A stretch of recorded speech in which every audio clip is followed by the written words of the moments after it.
Yeah.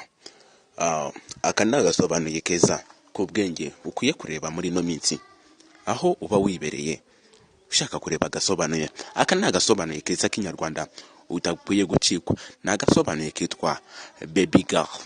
Baby girl ni agasobanuye keza ka kubica bigacika hirya no hino ku isi. Nimba uri umukunzi w'agasobanuye, iyi filime yishake uyirebe ku mbuga nkoranyambaga.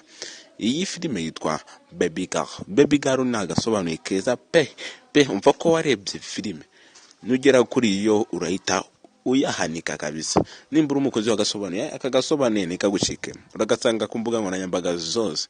Wowe genda ushake aka gasobanuye kitwa Baby Girl.